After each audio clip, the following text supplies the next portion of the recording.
Now, local news about local people. This is Newslink Indiana.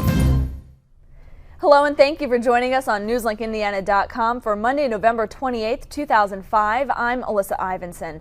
A veteran Alexandria police officer resigned Monday after facing accusations of promoting prostitution and official misconduct. Richard Santos allegedly offered an 18-year-old girl money to stay with him in a hotel. The woman also said she received an explicit text message from a cell phone registered to Santos. Santos was on paid administrative leave. Just as retailers cash in on Black Friday after Thanksgiving, many internet sites launching major sales on Monday. Analysts coined the term Cyber Monday, a day when people return to work with their high-speed internet and begin holiday shopping. Newslink Indiana's Scott Atkins asked retailers what they think about cyber shopping.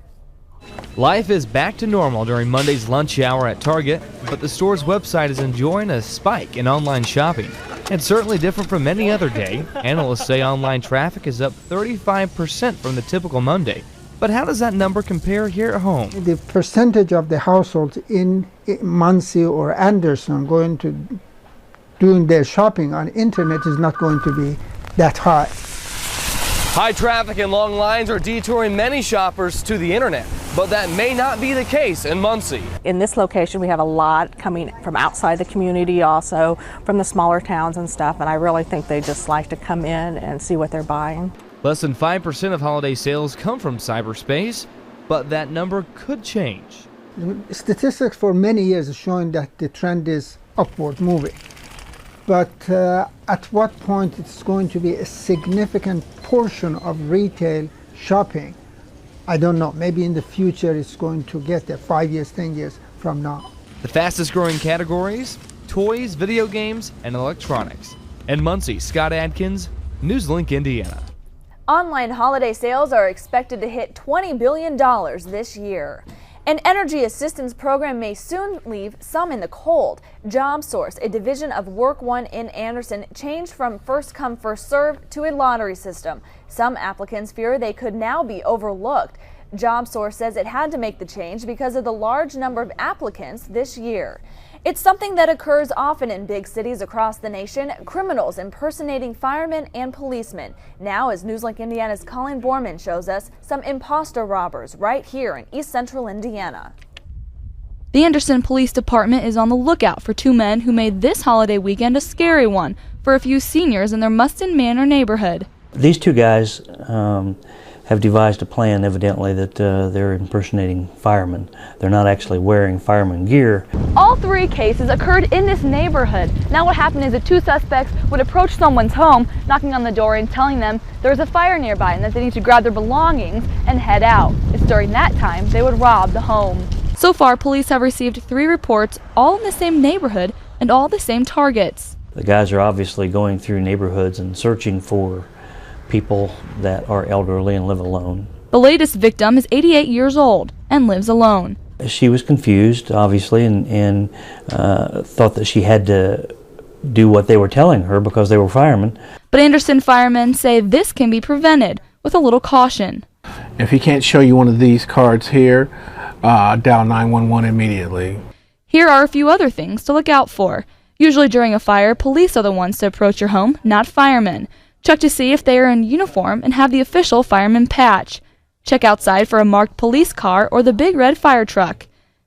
And you can call 911 to make sure there is a fire in your area. Police say awareness is the key to getting these guys off the streets. In Anderson, Colleen Borman, Newslink, Indiana. The only description police have of the men is that they are white. If you have any information, call Crime Stoppers at 649-8310. Muncie residents have just a few more days to drop off leaves at the city's compost site. November 30th is the last day the city will pick up yard waste. It's also the last day to drop off bagged leaves at the compost site for free. It's located at the old MG plant on West 8th Street. Open burning within Muncie limits also ends on Wednesday.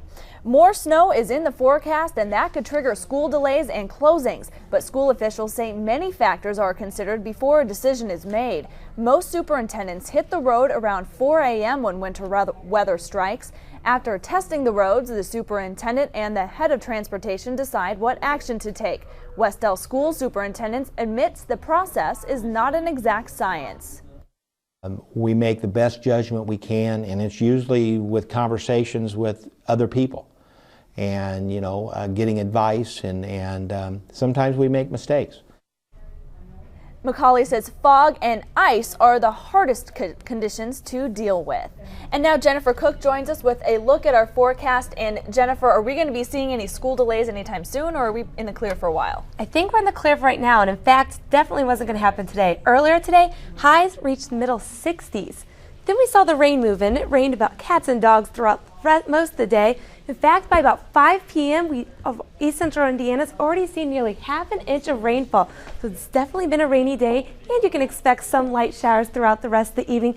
Temperatures are falling from the 60s we saw earlier today. In fact, by this evening, 42 Muncie, 41 Indianapolis, and out towards the west, even colder conditions. It's all because of a cold front that's moving through the area. As it slowly begins to move towards the east, that's when we're going to see a drastic drop in temperatures. In fact, by tomorrow afternoon at 4 p.m., expect a blast of cold air to be circulating down into East Central Indiana. So expect 30s by tomorrow afternoon, a big change from what we have been seeing.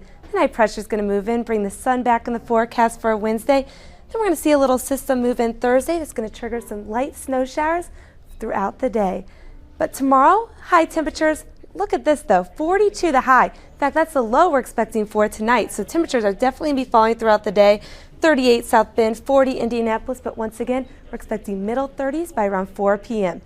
Tomorrow, you're going to notice the upper level jet stream sitting basically right over Indiana. This is Tuesday's chill. You're going to notice the jet stream's really not going to move much throughout the next couple of days. So it's going to continue throughout the week. So expect chilly conditions to continue throughout the next couple of days and into the weekend. Once again, for tonight, periods of rain, windy conditions, winds from the south, 15 to 20 miles per hour, and very gusty conditions. Expect falling temperatures throughout the evening. Tomorrow, high 42. So definitely going to start out chilly, and it's going to continue to fall throughout the rest of the day, becoming colder, still windy though, gusts maxing out 25 miles per hour. The 5-day forecast shows chilly temperatures, 36 on Wednesday, and those snow showers that move in for the day on Thursday, then 32 on Friday, 34 on Saturday. So it looks like next weekend's going to be just as chilly as it is going to be this week. So it's definitely time to get out the winter coats. We'll keep them handy as well as the umbrellas for the time being. For the time being. Okay, thank you, Jennifer. The animal population in Winchester will soon be easier to control. Newslink Indiana's Sarah McKenna shows us how a new addition will help. Hard at work, Winchester Police are trading in their badges and guns for hammers and chainsaws to build the new animal shelter located right in town. It will alleviate overcrowding at the Randolph County shelter. Well, they're pretty well over full sometimes, but a lot of the time, and their hours. They're only open from 12 to 1, so it's hard for people to get out there. And this is a big step up for the animals. This shed behind me used to play home to all the cats, with a tarp as a cover from ice storm damage that happened in January. Dogs were housed outside the shed, braving any type of weather thrown their way. The new shelter will house about 20 dogs and 24 cats, all available for adoption. When we find the animals or if somebody turns them in, we hold them for 7 days, try and find the owner. Then we will, if can't find the owner, then we'll put them up for adoption, and we'll keep them as long as we can. But Animal Control Officer Melanie Robbins isn't doing it alone. Several members of Winchester Police are pitching in as well. They've been working on it for a while, and I'm an animal lover myself, and it is a division of the police department, so I kind of wanted to make sure it got up and got off its feet and got going, and I wanted it to be someplace, proud. In Winchester, Sarah McKenna, Newslink, Indiana. The new shelter will also have a playroom and grooming area. The shelter is expected to open by the first of the year. And that is Newslink Indiana. Thank you for joining us. And as always, you can find local news about local people 24 hours a day right here at newslinkindiana.com.